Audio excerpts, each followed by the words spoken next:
بسم اللہ الرحمن الرحیم۔ سامعین محترم، قیامت قائم ہونے سے پہلے قیامت کی کچھ نشانیاں ظاہر ہوں گی۔ ان میں کچھ چھوٹی ہوں گی اور کچھ نشانیاں بڑی ہوں گی، جن میں سے ہم کچھ کا ذکر یہاں پر کریں گے۔ چھوٹی نشانیاں پہلے ہم ذکر کرتے ہیں، جیسے کہ بیت المقدس کا فتح ہونا، فلسطین کے شہر امواس میں رونما ہونے والا طاعون، اور دولت کی فراوانی ہوگی لیکن زکوٰۃ کسی مستحق کو نہیں دی جائے گی، اور فتنوں کا ظہور ہوگا۔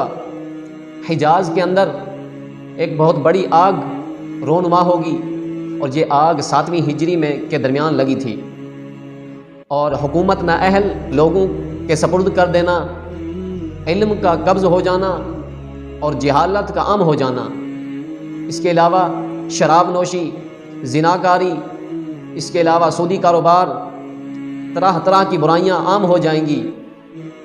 اس کے بعد زلزلے کثرت سے ہوں گے، ہر طرف آلات موسیقی ہوں گے، قسطنطنیہ کا فتح ہونا۔ سامعین محترم، یہ قیامت قائم ہونے سے پہلے چند چھوٹی علامات میں نے ذکر کی ہیں۔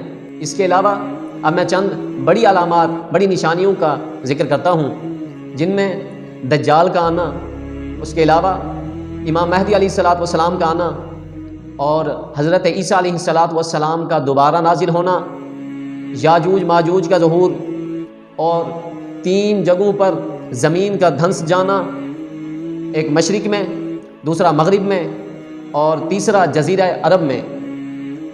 اور اس کے بعد سورج کا مغرب سے طلوع ہونا، یعنی کہ اپنی مخالف سمت میں طلوع ہونا، اور اس کے بعد ایک ایسی آگ کا نکلنا جو لوگوں کو میدان محشر کی طرف اکٹھا کرے گی۔ سامعین محترم، یہ سب کی سب علامات مسلسل رونما ہوں گی، اور ایک کے بعد فوراً دوسری آ جائے گی۔ اس کے بعد قیامت قائم ہو جائے گی۔